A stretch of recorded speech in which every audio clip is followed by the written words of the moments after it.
You are watching the Sci-Fi Channel.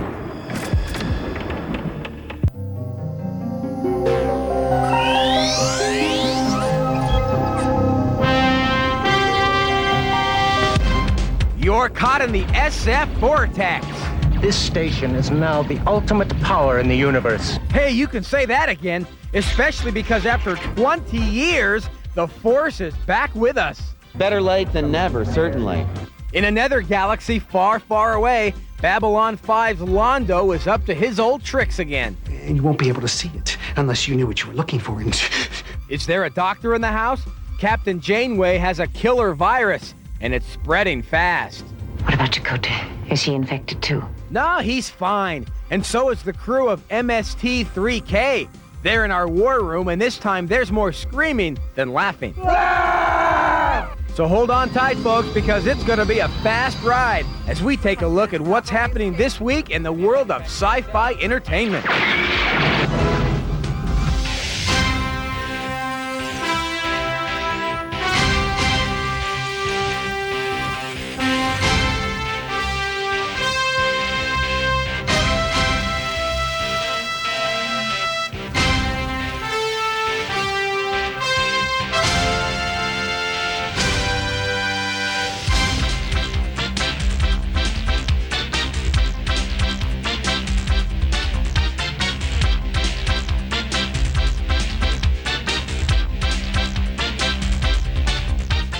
Hi again, everybody. I'm Roger Lodge, and you have tuned into the SF Vortex, which means, of course, that for the next half hour, I will be your personal guide as we shuttle around the entire universe of sci-fi entertainment.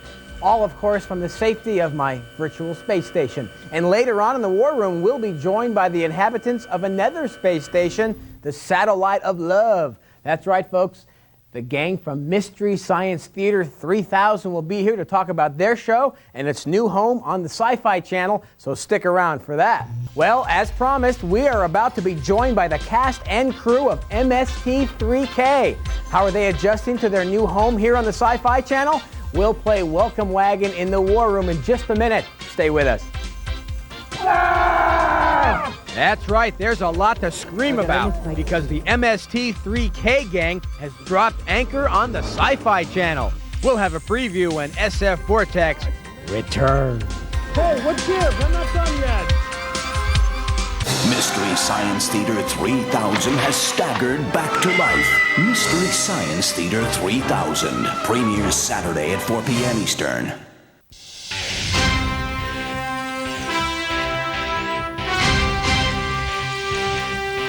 All right, welcome back to SF Vortex. I'm Roger Lodge, but enough about me. I've been informed that the crew from MST3K has just docked and are waiting downstairs in the war room.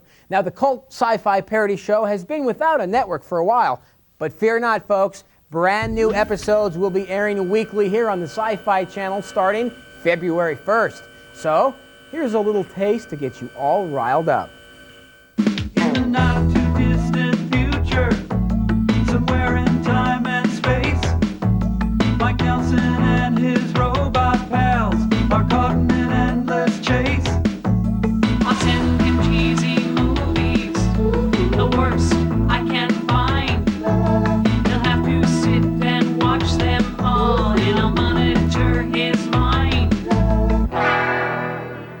Live from Lincoln Center, a tributary to the Upper Amazon with Johnny Carson, Stephen Eady, Vice President Al Gore, Buddy Hackett, Don Rickles, and Beck. You are the one in my dreams of blood. But everyone's in my dreams of blood, so it's not that big a deal. Oh, why do I push people away? Oh, Grandma, decorations make me so hot. Cover me in doilies and read me Ann Landers. Ooh. It's a little stuffy in here. A lot of back pain with that chair. You ready? Here goes nothing. The Charlton Heston fish locator. My feet hurt. My boogers are sticking together. Jeez, they're only keeping this guy so they can hollow him out and crawl inside when he dies. You will take me with you. Well, I'd like to, honey, but I'm a gay, married, impotent priest with a terminal illness and occasional herpes, and I'm a hologram on the run from the law. Banzai, I am divine wind. He's got a nice lazy boy. Good one, Colonel. Over. What color is that parachute? Oh, Mystery Science Theater 3000. Hey, I'm eager to catch the new Mystery Science Theater 3000, huh? And to get us in the mood, we've got the guys from MST3K right here in the war room, folks. Look who's here. Mary Jo Pehl, MST3K's evil Pearl Forster, and a member of the show's writing team as well. Also, Michael J. Nelson is here, a.k.a. Mike Nelson on the show, and he's the one marooned on the spaceship. Where are the bots? They're in the trunk. It's very disturbing. You wouldn't want to see them. Yeah. It's not a pretty sight. Also here, folks, Eric Wallace, freelance screenwriter and all-around good guy and sci-fi critic. Thanks for joining this gang. Thank you. Okay? Thank you. Let's get started. Do we need more humor a la MST3K 3000? Mary Jo, what do you think? Well, I guess if there were more, that would leave us out of a job. So I think not. You think we have enough for now? Yeah, I think we're doing just fine with what Eric we have Wallace, now. your thoughts? No, I think Mystery Science Theater does what it does very well, but that's enough. We need more serious science fiction. It doesn't. I don't think it helps the genre to sit around and do what may be interpreted as ridiculing almost. Now, take it, these are bad films, but if you're going to do that, ridicule all films, ridicule good science fiction films, find humor everywhere. We can't afford them, so we'll take them. Not in the budget. I want to do cliffhanger. Well, that's not sci-fi, but I'll take anything. It's just that we can't afford them. So Where do you- we end up doing these bad. But where are you going to, I mean, do you go to people who've made these bad films and say, we'd like to take your film and ridicule it, essentially? No, they come to us. They come to proffer you? their films They to want us. their films They on want your their show. films Well, ridiculed. frequently Some people do, do. yeah. But there are also distributorships who have these bins and bins of Right. bad films, and they're not doing anything else. So I find it hard to believe that a creative entity, no matter how bad a film is, would come to you and say, I'm the director of this wonderful piece of you-know-what. Can you please make fun of it? I mean, is that what you're talking about? Or are you talking Yeah, about no, there's a guy who actually made a film just to have it on our show. for exposure purposes? Well, it was, you know, he made a bad movie and said, could you please do it? And I thought So if that I was- put together a little something, you guys have it on for me? well, to do an entire film on spec, I find to be a little, you know, Let's take get a to one of my year favorite away. parts of the war room. We're going to read a little viewer mail and see what you think. Okay? One of our faithful viewers, Mr. Bill Beckman, wrote in, MST3K gives us a laugh, not at B sci-fi movies, but at our own humanity. Laughter is the best medicine. Now, I'm sure we all agree with Bill. Yes. Right? I think so. Sure. But why limit the idea to only B movies? Is this fair to the whole genre, Eric Wallace? It should be. As I said before, ridicule, if you're going to do it to one thing, do it to everything. Do it to A-list Hollywood, do it to the best shows, the best and the brightest. I think you'll even the playing field that way. Mary Jo, what do you think? Well, I think the purpose of Mystery Science Theater is to undo the bad movies because they take themselves so seriously. I mean, when you have a dog dressed as a shrew because somebody stapled a bath mat on him, I mean, it's very hard to make fun of good sci-fi movies because the elements are there. The elements are holding together. That implies that someone set out to make a bad science fiction film in the first place, from what you're saying. And do they deserve to be ridiculed for that? I don't think that's very fair. Okay, I got to get out of here for 1 second. Don't go away, folks. We'll be back in the war room for some more hot topics as the Vortex rolls on. See you in a minute.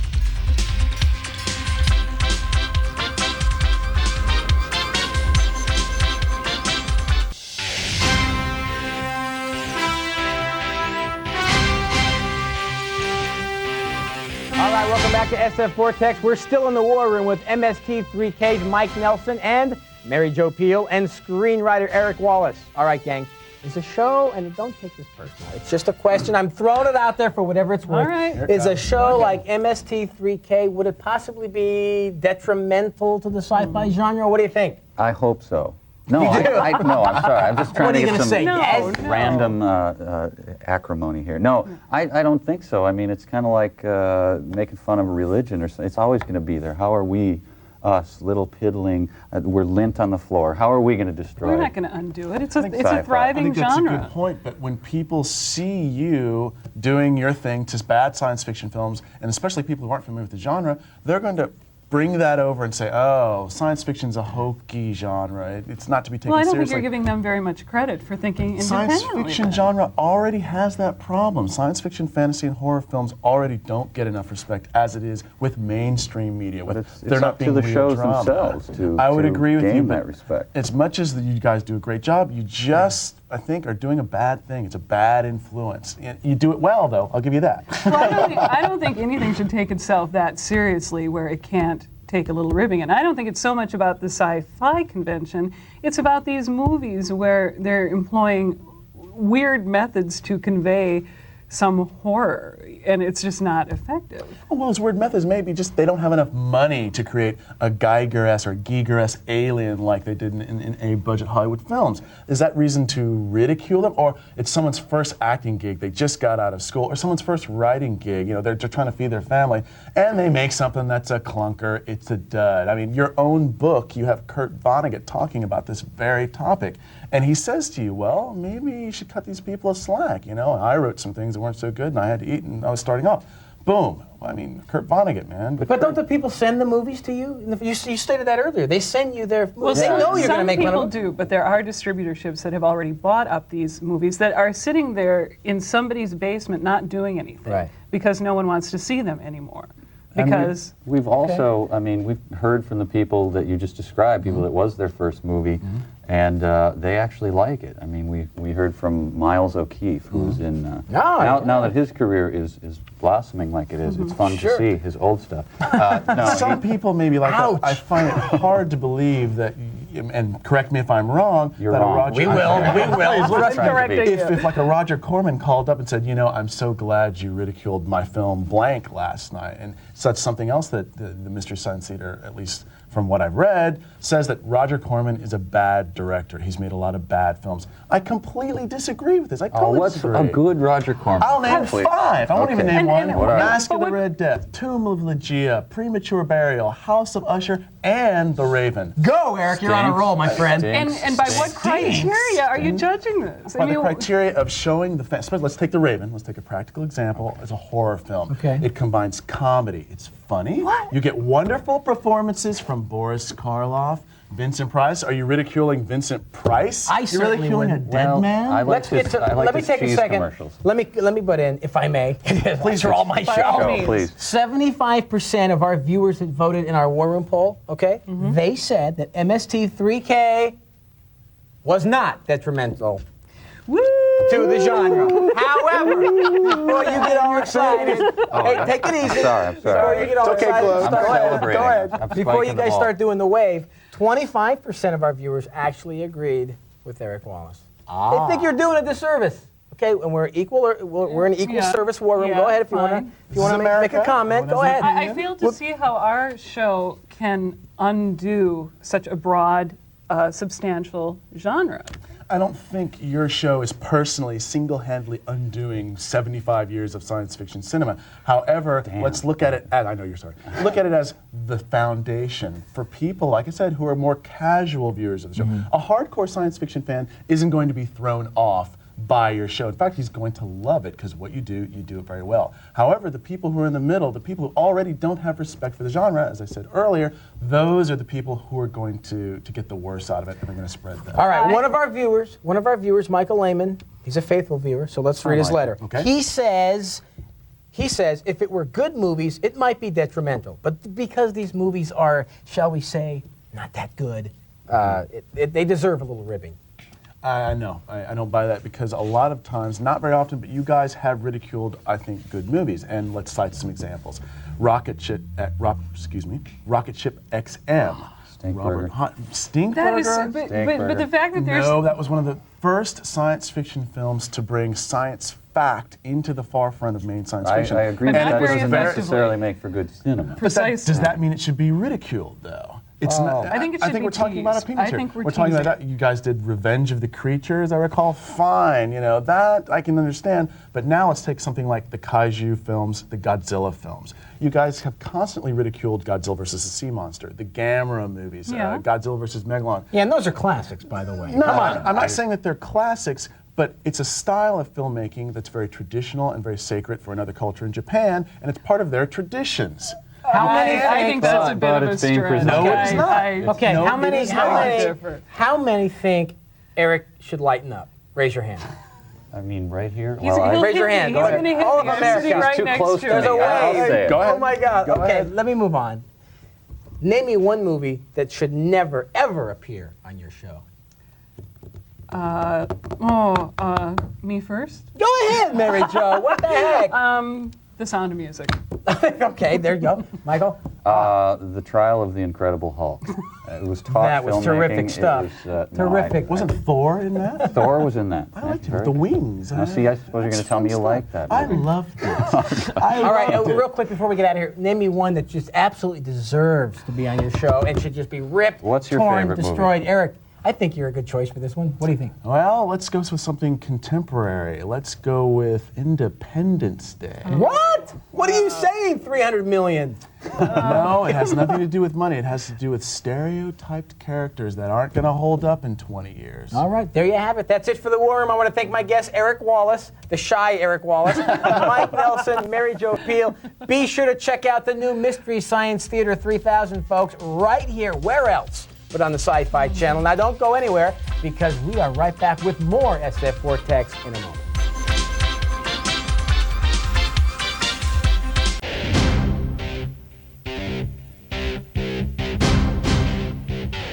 Good War Room, huh? As always, folks, we want to hear what you have to think, both good and bad. Next week, we'll be in the War Room talking about the re-released Star Wars film, so be sure to send us your thoughts. Should Lucas have tinkered with them or not? Email us. Let us know what you think.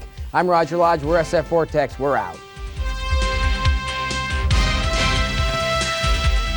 Each year, hundreds of people bear witness to the unexplainable. It's up to the Sightings investigative team to decipher the truth. Watch an all-new episode of Sci-Fi Channel's Sightings, coming up next exclusively on the Sci-Fi Channel.